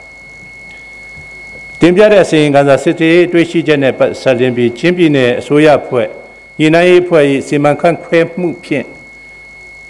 ပြန်လည်ပြုပြင်ညှိနှိုင်းဆောင်ရွက်စေခဲ့ပါသည်မြေပြင်ကွင်းစင်စစ်ဆေးပူးပေါင်းအဖွဲ့သည်ပြန်လည်ပြုပြင်ဆောင်ရွက် BCD subtank များ control box ပြုပြင်ခြင်းရေမီတာတက်ဆင်ခြင်းများနှင့်ပြန်လည်အနံ့မြ GI ပိုက်များစူးစီးတည်စုအခြေအနေတို့နှင့်ဆက်လျင်း၍ကမ္ပဏီမှတင်ပြလာသည့် work schedule ပါအစီအစဉ်နှင့်အညီကွင်းစင်စစ်ဆေးပြီးစစ်ဆေးတွေ့ရှိတဲ့အစီရင်ခံစာများကိုစစ်ဆေးသည့်နေ့အလိုက်ပြည်နယ်အစိုးရဖွဲ့သို့အစီရင်ခံစာတင်ပြခဲ့ပါတယ်မြေပြင်ကွင်းစင်စစ်ဆေးရေးပူးပေါင်းအဖွဲ့မှတင်ပြသည့်အစီရင်ခံစာပါစစ်ဆေးတွေ့ရှိချက်များအရပြန်လည်ဆောင်ရွက်ရန်လိုအပ်သည့်လုပ်ငန်းများကိုပြည်နယ်အစိုးရဖွဲ့၏လမ်းညွှန်မှုဖြင့်ပြန်လည်ဆောင်ရွက်စေခဲ့ပါတယ်။ကမ္ပဏီမှပြန်လည်ပြုပြင်ဆောင်ရွက်ပြီးသည့်လုပ်ငန်းများမြေပြင်ကွင်းစင်စစ်ဆေးမှုနှင့်ဆက်လျင်း၍20/2019ရက်နေ့တွင်ချင်းပြည်နယ်အစိုးရဖွဲ့အတွင်းရေးမှူးချင်းပြည်နယ်အစိုးရဖွဲ့ရုံးညှိနှိုင်းရေးအဖွဲ့ခေါင်းဆောင်၏ရုံးခိုင်း၌ကျင်းပပြုလုပ်သည့်ဟာခမြို့ရေပေးဝေလုပ်ငန်းအကျိုးညှိနှိုင်းဆွေးနွေးပွဲအမှတ်စဉ်2/2019ဆုံးဖြတ်ချက်အရပြုပြင်ဆောင်ရွက်သည့်လုပ်ငန်းများကိုစစ်ဆေးတင်ပြရန်နှင့်ပ ပြည်နယ်စင်းစစ်ချုပ်ရုံးဤ25/2019ရက်စွဲပါဖြင့်တင်ပြစစ်ဆေးတွေ့ရှိချက်အစီရင်ခံစာပါဆောင်ရွက်ရန်အချက်8ချက်အနက်အချက်6ချက်နှင့်ဆက်လင်း၍ဆောင်ရွက်ပြီးပတ်မှုအခြေအနေကြန့်ရှိမှုအခြေအနေကိုနှစ်ဦးနှစ်ဖက်ညှိနှိုင်းစည်းဝေးမတိုင်မီအစီရင်ခံစာတင်ပြရန်ဖြစ်တော်လဲပြန်လည်ပြည်ပြင်ဆောင်ရွက်သည့်လုပ်ငန်းများကိုကမ္ပဏီမှတတ်မှတ်ရနှင့်အညီဆောင်ရွက်နိုင်မှုမရှိပါသဖြင့်ပြည်နယ်စင်းစစ်ချုပ်ရုံးမှအပိသက်စစ်ဆေးဆောင်ရွက်မှုမရှိသေးပါချင်းပြည်နယ်ဆိုရဖွဲ့ရဲ့73ရက်3လ2019ရက်စွဲပါစာမှဖြင့်တာဝန်ပေးချက်အရမျက်မြင်စစ်ဆေးတွေ့ရှိချက်အခြေအနေကိုစင်းစစ်ချုပ်ရုံး၏25/2019ရက်စွဲပါဖြင့်အစီရင်ခံစာတင်ပြချက်ပေါ်ပြန်လည်ပြုပြင်ဆောင်ရွက်ရန်ချင်းပြည်နယ်ဆိုရဖွဲ့ရဲ့လမ်းညွှန်ချက်အနက်တူချင်းပြည်နယ်စင်းစစ်ချုပ်က31ရှိရဲ့2020ရက်စွဲပါစာမှဖြင့်အစီရင်ခံစာတင်ပြထပ်မံတင်ပြခဲ့ပြီးဖြစ်ပါတယ်ချင်းပြည်နယ်စင်းစစ်ချုပ်ရဲ့တွေ့ရှိချက်ကအောက်ပါတိုင်းအစီရင်ခံစာတင်ပြခဲ့ပါတယ်လုပ်ငန်းဆောင်ရွက်မှုအခြေအနေနဲ့ဆက်လျင်း၍3ကြိမ်တက်တန်းတိုးဆောင်ရွက်ခွင့်ပြုခဲ့တော်လဲနောက်ဆုံးကြိမ်တက်တန်းတိုးခွင့်ပြုခဲ့သည့်31စနစ်2019ရက်မှ BC အောင်ဆောင်ရွက်နိုင်မှုမရှိသဖြင့်31/3/2019နေ့အထိတွက်ချက်သည့်နောက်ကျတန်ကြေးငွေကျပ်35 သန်း 6 သိန်း 8 သောင်း 3230အတွက် KNDL Company မှကျပ်19 သန်း 9 သောင်း 5 ထောင်နဲ့ 5 ကျပ်နှင့်မိုးကိုးရွှေရီ Company မှကျပ်16 သန်း 6 သိန်း 8 ထောင် 225တို့ကိုအစိုးရဖွဲ့စီမံခန့်ခွဲမှုနည်းလမ်းအရဆောင်ရွက်ရန်လိုအပ်ပါတယ်အဲ့ဒါကပြန်လည်တောင်းခံရန်လိုအပ်တယ်ဆိုတာဖော်ပြခြင်းဖြစ်ပါတယ်မြေပေါ်တွင်တွေ့တန်းထားသောပိုက်များအတွက်ပုံမထုတ်ယူခဲ့သောမြေတူးဖော်ကမှကျပ်3 သန်း 9 သိန်း 9 သောင်း 629ဖြစ်ပြီး KNDL Company မှကျပ်1 သန်း 6 သိန်း 8 သောင်း 9 ထောင် 439ကျပ်နှင့်မိုးကုတ်ရွှေရည် Company မှကျပ်2 သန်း 3 သိန်း 3190ကျပ်တို့ကိုဌာနဆိုင်ရာငွေစင်းတို့တာဝန်ရှိသည့် Company တို့မှပြန်လည်ပေးသွင်းဖို့လိုအပ်ပါတယ်မျက်မြင်စစ်ဆေးတွေ့ရှိချက်အရမြေပြင်လက်ကျန်ရော်နေတန်ဖိုးကျပ်129 သန်း 4 သိန်း 9 သောင်း 900တွင် KNDL Company မှကျပ်50 သန်း 50 5 သောင်း 6 ထောင် 900နှင့်မိုးကုတ်ရွှေရည် Company မှကျပ်89 သန်း 4 သိန်း 3 သောင်း 4200တို့ကိုဌာနဆိုင်ရာငွေစင်းတို့ပြန်လည်ပေးသွင်းရန်လိုအပ်ပါတယ်ခမန်းချေစရင်ထက်ရော်နေဆောင်ရွက်မှုအတွက်ပိုက်သွယ်တန်းတက်စဉ်လိုအားခများအတွက်ပုံမထုတ်ယူထားသော36 သန်း 36 သန်း 9 သောင်း 108အတွက် KNDL Company မှကျပ်5 သန်း 28,500နှင့်မိုးကုတ်ရွှေရည် Company မှကျပ်31 သန်း 4 သောင်း 1,608ကျပ်တို့ကိုဌာနဆိုင်ရာငွေစင်းတို့ပြန်လည်ပေးသွင်းရန်လိုအပ်ခြင်းပုတ်ရေကံ subject နှလုံးပုံမဆောင်ရွက်ထားခြင်းအတွက်တန်ဖိုးငွေချက်ကျပ်6 သန်း 8 သိန်း 9 သောင်း 9,324ကျပ်ကို KNDL တို့ပြန်လည်ထုတ်ပေးရန်လိုအပ်ပါတယ်ချင်းပြည်နယ်စင်းစစ်ချုပ်ရုံးရဲ့9 လ 20 ရက် 5 လ 2019ရက်စွဲပြီးတင်ပြခဲ့သည့်အစီရင်ခံစာပါမျက်မြင်စစ်ဆေးတွေ့ရှိချက်ရအသုံးပြုရန်မလိုအပ်ပဲပိုရှန်နေသည့်ရေပိုက်နှင့်ပိုက်ဆက်ပစ္စည်း18မျိုးဖော်ပြထားပေမဲ့လည်းအမှန်တကယ်မြေပြင်တွင်ကြန့်ရှိသည့်ပိုက်နှင့်ပိုက်ဆက်အရေအတွက်စုစုပေါင်း12မျိုးအတွက်သာအရေအတွက်နှင့်တန်ဖိုးများဖော်ပြထားပါတယ်ဆိုလိုချင်တာက6မျိုးပဲပျောက်သွားလဲဆိုမေးမှဆိုလို့အဲ့ဒီ6မျိုးကလုပ်ငန်းခွင်မှာတုံးဆွဲပြီးဖြစ်ပါတယ်မြေပြင်လက်ကျန်ပစ္စည်း12မျိုးအနက်ပိုက်ဆက်ပစ္စည်း2မျိုးကအထက်အပိုက်19ခခွေးပါပြန်လည်ပြုပြင်ဆောင်ရွက်ရန်လုပ်ငန်းများမှာအသုံးပြုခဲ့သဖြင့်မြေပြင်တွင်ပိုက်နှင့်ပိုက်ဆက်ပစ္စည်းလက်ကျန်10မျိုးကြန့်ရှိနေကြောင်းတွေ့ရှိရပါတယ်အဲ့ဒီပိုက်နဲ့ပိုက်ဆက်တန်ဖိုးတွေကိုလည်း ချင်းပြည်နယ်ဆိုရဖွဲ့ရုံးရဲ့10ရက်9လ2020ရက်စွဲပါစာဖြင့်ဖွဲ့စည်းတာဝန်ပေးအပ်သည့်ပိုင်းနေပတ်စီပစ္စည်းတန်ဖိုးသင့်ရာဖြတ်ဖွဲ့မှ13ရက်9လ2020ရက်နေ့တွင်၎င်းဟာခမြို့ရေပေးဝေလုပ်ငန်းပူးပေါင်းဖွဲ့မှ9ရက်8လ2020ရက်တွင်၎င်း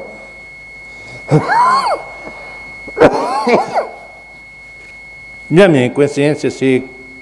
ခဲ့ပါတယ်ချင်းပြည်နယ်ဆိုရဖွဲ့ရဲ့10ရက်9လ2020ရက်စွဲပါစာဖြင့်ဖွဲ့စည်းတာဝန်ပေးအပ်တဲ့ပိုင်းနဲ့ပိုက်ဆက်ပစ္စည်းတန်ဖိုးသင့်ရာဖြတ်ဖွဲ့ရဲ့တန်ဖိုးတွက်ချက်မှုတင်ပြချက်အရမြေပြင်ရှိပိုင်းနဲ့ပိုက်ဆက်ပစ္စည်းလက်ကျန်10မျိုး၏တင့်ငွေတန်ဖိုးမှာကျပ်618တန်း8သိန်း65600ရှိကြောင်းတွေ့ရှိရပါတယ်အဲ့ဒီပိုင်းနဲ့ပိုက်ဆက်ပစ္စည်းများပူရှံရချင်းမှာဟာခမြို့ရေပေးဝေလုပ်ငန်းစီမံကိန်းဆောင်ရွက်ရန်ပဂရိမြေပြင်ခြေနေကိုကြိုတင်လေးလာဆန်းစစ်မှုမရှိခြင်းမြေပြင်အနေထားရမှန်တကယ်လုပ်ငန်းလိုအပ်သည့်ပစ္စည်းအအတွက်ကိုသာစနစ်တကျတွက်ချက်မှာကြားမှုမရှိခြင်းဆောင်ရွက်ရမည့်စီမံကိန်းစနစ်များကြိုတင်ရေးဆွဲဆောင်ရွက်မှုမရှိဘဲပစ္စည်းများဝယ်ယူခဲ့ခြင်းဖြစ်ကြောင်းသုံးသပ်တင်ပြပါသည်အဆိုပါပိုရှံပစ္စည်းများကိုလေလွတ်မှုမဖြစ်စေရန်နိုင်ငံတော်ဗဏ္ဍာရမငွေများနစ်နာဆုံးရှုံးမှုမဖြစ်ပေါ်စေရအတွက်ပြန်လည်အသုံးပြုနိုင်ရေးတာဝန်ရှိသူအစဉ်စဉ်မှစရင်မှတ်တမ်းအထောက်အထားများနှင့်တကွထိန်းသိမ်းစီမံဆောင်ရွက်သွားရန်လိုအပ်ကြောင်းတင်ပြလိုပါတယ်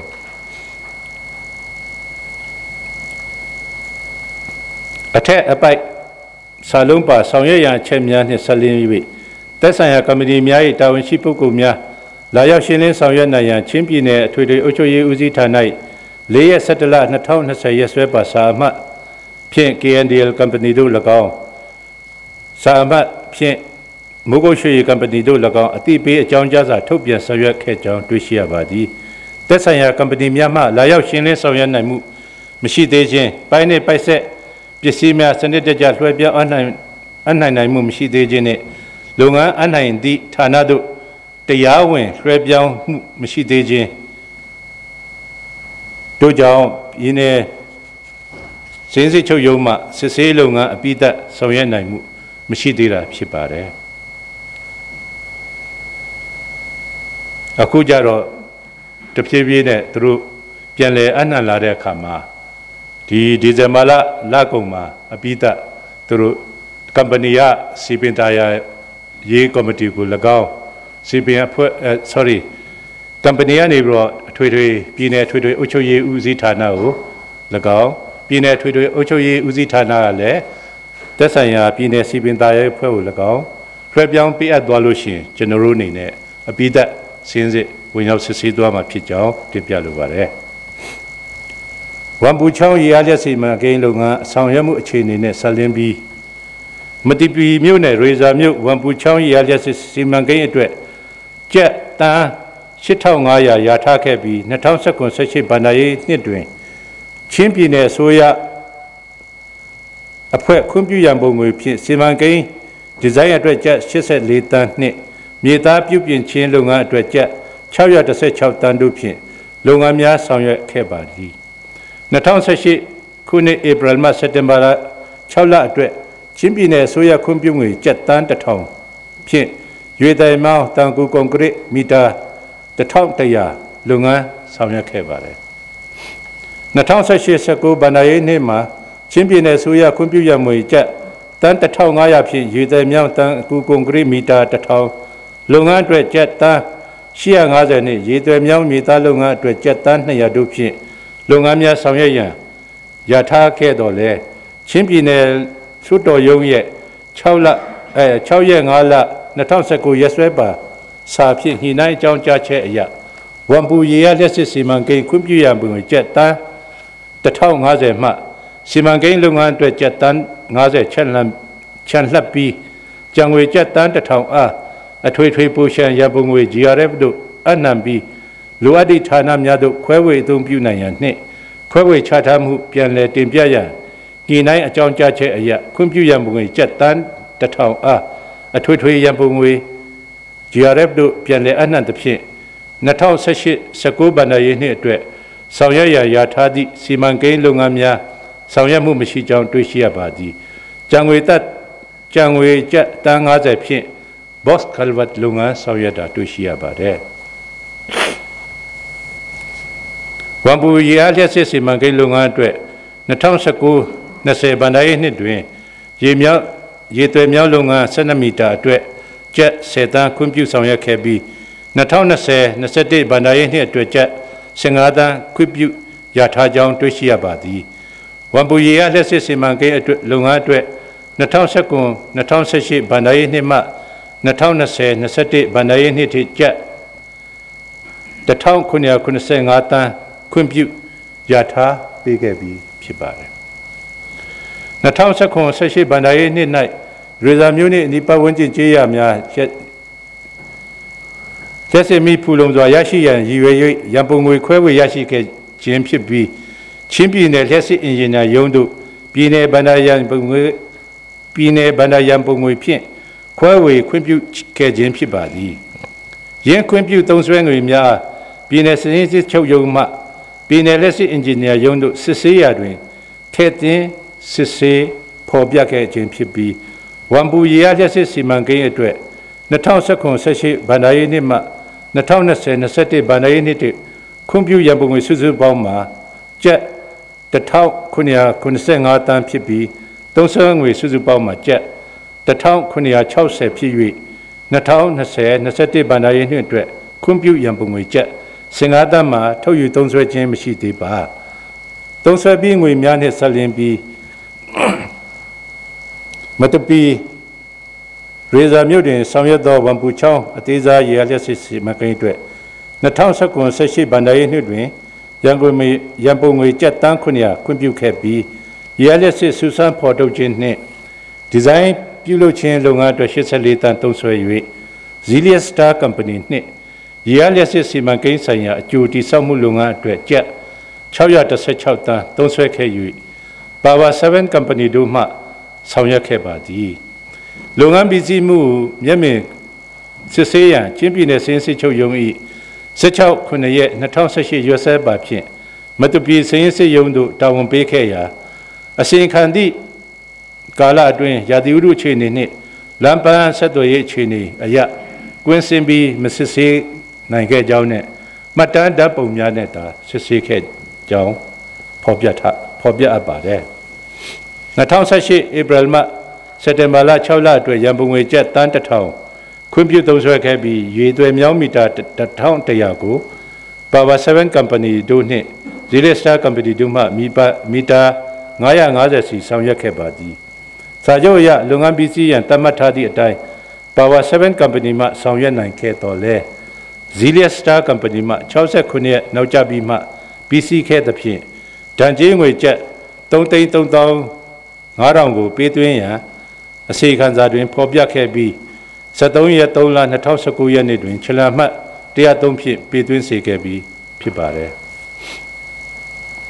2018-19ဘဏ္ဍာရေးနှစ်တွင်ရန်ပုံငွေကျပ်တန်း90သုံးစွဲခဲ့ပြီးတန်ကုန်ကော့ဂရိတ်ရေသွယ်မြောင်း20.5 မီတာ69ပေနှင့်လမ်းကျော်တရာ box culvert 12 မီတာပေ40လုပ်ငန်းကိုဌာနမှဆောင်ရွက်ခဲ့ပါသည်လုပ်ငန်းပြီးစီးမှုကိုမတပီမြို့နယ်စင်းစစ်ရုံးက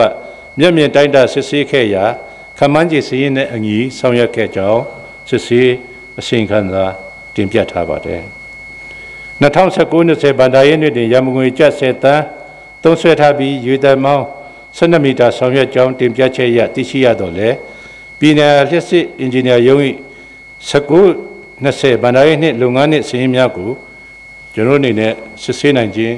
မရှိသေးပါဘူး။ဘာလို့လဲဆိုတော့2018-19ဘဏ္ဍာရေးနှစ်ကတော့ကျွန်တော်တို့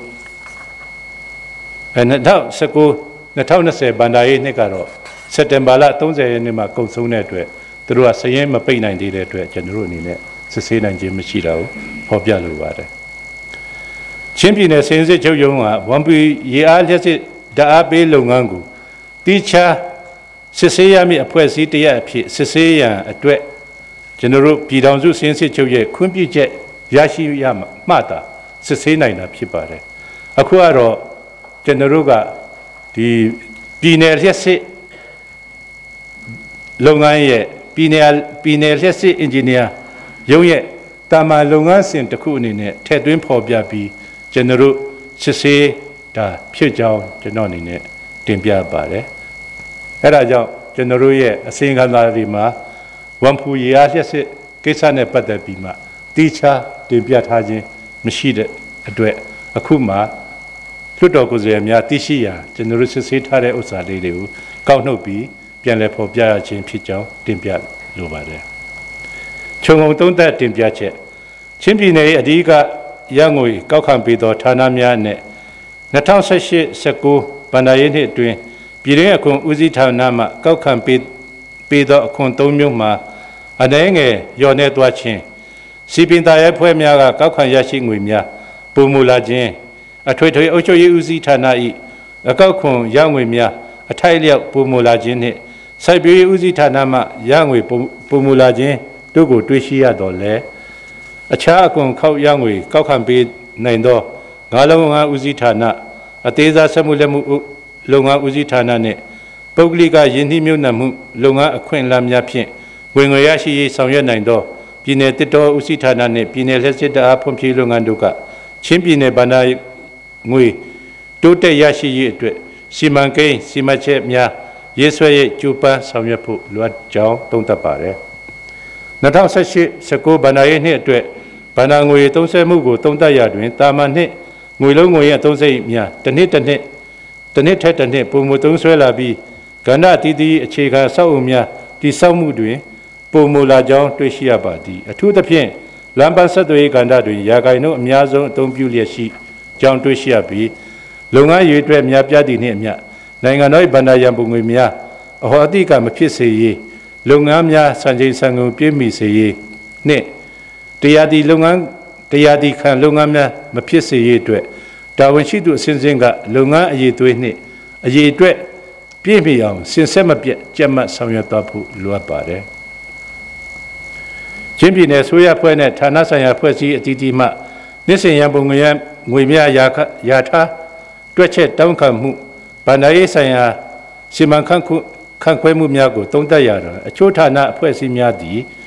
မိမိဌာန၏တာမန်အသုံးစိတ်ရာထားတွက်ချက်ရာ၌အမှန်တကယ်သုံးစွဲနိုင်သည့်အသုံးစိတ်များကိုခန့်မှန်းတွက်ချက်ခြင်းမပြုဘဲလိုအပ်သည့်ထက်များစွာရာထားတောင်းခံခဲ့ပြီးနှစ်အတွင်းအကောင့်ထဲမဖော်နိုင်ဘဲသုံးစွဲရမလို့အပ်ပဲတောင်းခံခဲ့ခြင်းတို့ကြောင့်တာမန်အသုံးစိတ်ပူရှံငွေပြန်လည်အနှံ့သည့်ပမာဏအများအပြားဖြစ်ပေါ်ခဲ့ကြောင်းတွေ့ရှိရသဖြင့်ဗန္ဒာငွေစီမံခန့်ခွဲမှုအတွက်တာဝန်ရှိသူအစဉ်စဉ်ကပုံမူကြက်မှတ်ဆောင်ရွက်ပေးရန်လိုအပ်ကြောင်းတိုက်တွန်းလိုပါတယ်။ဒီကိုချင်းပြည်နယ်စင်းစစ်ချုပ်ရုံးအနေဖြင့်ပြည်ထောင်စုစင်းစစ်ချုပ်ဥပဒေပြဋ္ဌာန်းချက်များနှင့်အညီ2018-2019ဘဏ္ဍာရေးနှစ်အတွက်ပြည်내ဗန္ဒာရန်ပုံငွေအရသုံးစေးများကိုစစ်ဆေးတွေ့ရှိချက်အစီရင်ခံစာကိုတင်ပြပြီးဖြစ်ပါတယ်။အစီရင်ခံစာပါပေါ်ပြချက်များနဲ့ဆက်လျင်း၍ပြည်내လွှတ်တော်ကိုယ်စားလှယ်များ၏ထောက်ပြဝေဖန်ဆွေးနွေးမှုများကိုလည်းလိုအပ်တယ်လို့ဆက်လက်အရေးယူဆောင်ရွက်သွားမည်ဖြစ်ပါတယ်။ဒါကြောင့်ချင်းပြည်내စင်းစစ်ချုပ်ရုံးကတင်ပြတဲ့ပြည်ထောင်စုချင်းပြည်내ဗန္ဒာရန်ပုံငွေဤ2018-19ဘဏ္ဍာရေးနှစ်အတွက်ဗန္ဒာငွေအရအသုံးဆိုင်ရာစစ်ဆေးတွေ့ရှိချက်ကိုချင်းပြည်내လွှတ်တော်ဥက္ကဋ္ဌကြီးမှတဆင့်အတည်ပြုပေးပါရန်တင်ပြရင်းညီကုန်းချုပ်အပ်ပါတယ်အားလုံးကျေးဇူးတင်ပါတယ်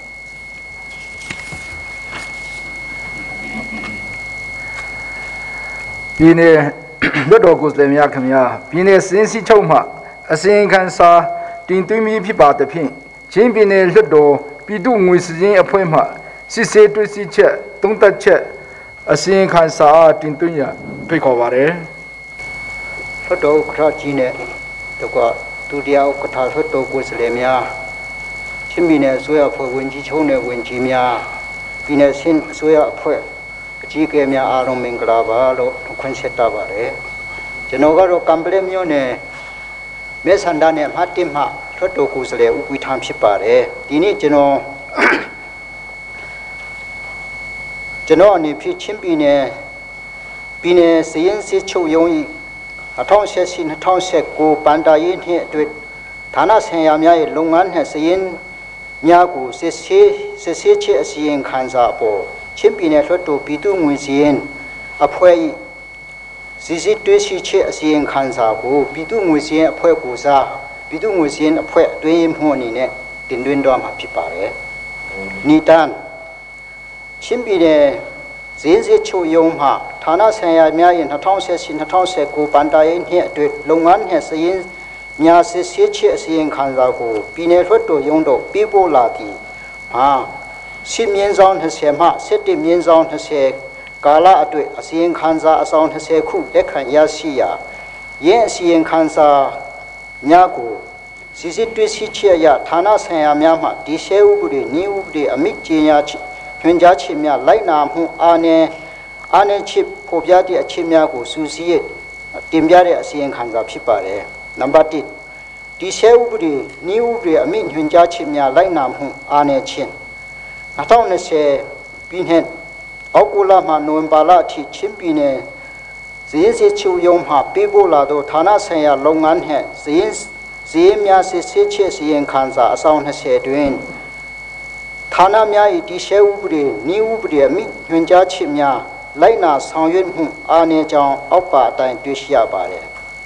နံပါတ်2လုပ်ငန်းပြီးမြောက်မှုအာမခံချက် performance guarantee ပေးသွင်းမှုမရှိခြင်းနဲ့နောက်ကျမှပေးသွင်းခြင်း contract စနစ်ဖြင့်လုပ်ငန်းများဆောင်ရွက်ရာတွင်လိုက်နာကျင့်သုံးရမည့်လုပ်ငန်းလမ်းညွှန်ခြင်းများအရတင်ဒါအောင်မြင်မှုလုပ်ငန်းပြီးမြောက်မှုအာမခံ performance guarantee ကိုတင်ဒါတန်ဖိုး၏900%ကို9ရက်အတွင်းပေးသွင်းရမည်ဖြစ်ပြီးတင်ဒါလုပ်ငန်းအတွက်တတ်မှတ်ထားသောနေ့တွင်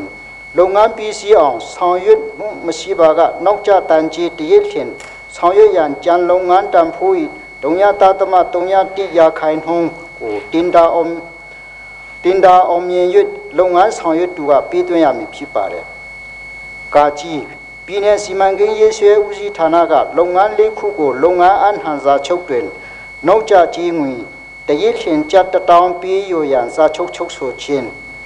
တစ်ငယ်တိမှာပြည်내လက်ဆက်အင်ဂျင်နီယာရုံးမှငွေလုံးငွေရင်းလုပ်ငန်း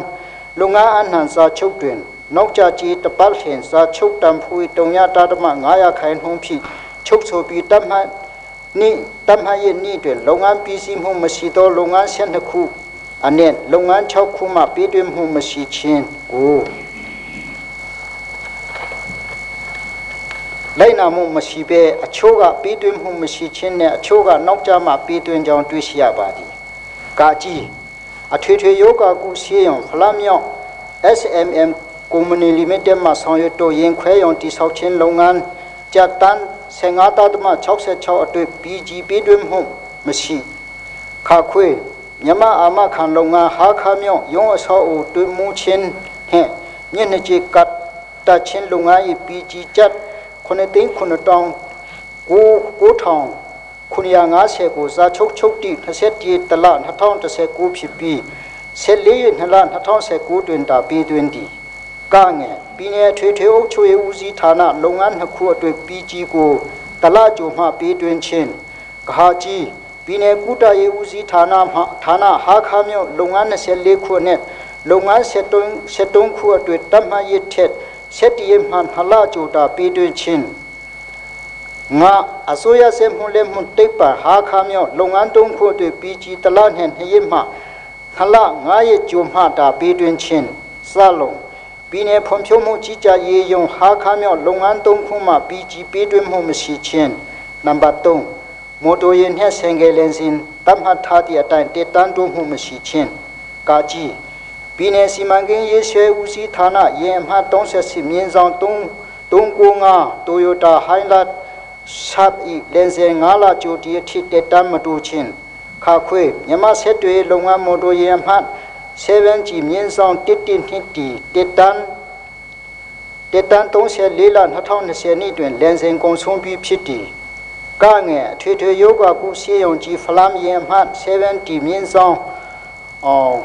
9322D 31လ2014နှစ်တွင်လန်စင်တတ်မှတ်ကုန်ဆုံးပြီးဖြစ်သည်နံပါတ်4ကုန်တွေလုပ်ငန်းခွင်900ခိုင်နှုန်းပေးသွင်းမှုမရှိခြင်း ပြည်နယ်ဖွံ့ဖြိုးမှုကြီးကြပ်ရေးယုံဟာခါမြို့တီလုပ်ငန်းရှိခုအတွက်ခန့်မှန်းချေစရင်တွင်900ခိုင်နှုန်းကုန်တွေခွင့်အပါအဝင်တွေ့ချစ်တော်လဲအမှန်ပေးတွေ့မှုမရှိခြင်း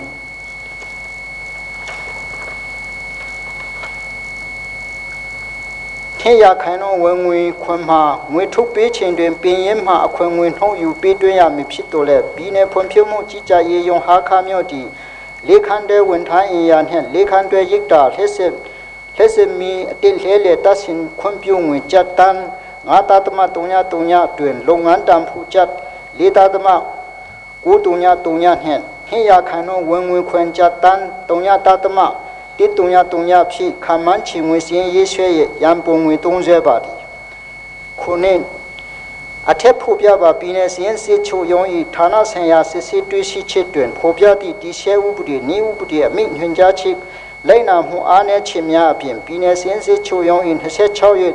7လ2020ရက်စွဲပါအမှတ်ရာအဖချင်းမြေဆောင်ထွက်တော်မြေဆောင်2020မြေဆောင်11ခွန်ကိုဖြစ်ချင်းပြည်နယ်ပန်ဒါယံပုံငွေ2018-2019ပန်ဒါရေးနှင့်အတွေ့ပန်ဒါငွေအရအသုံးစရင်စစ်ဆေးချက်စရင်ခံစာပိုက်16တွင်ဖော်ပြသည့်ဌာနဆိုင်ရာအာဏာခြင်းများရှိပါသည်အကြံပြုချက်အထက်ပါဌာနဆိုင်ရာများ၏ပြည်နယ်ပန်ဒါငွေသုံးစွဲရာတွင်လိုက်နာကျင့်သုံးရမည်တည်ဆဲဥပဒေနည်းဥပဒေအမိန့်ညွှန်ကြားခြင်းများကိုဌာနဆိုင်ရာရန်ပုံငွေ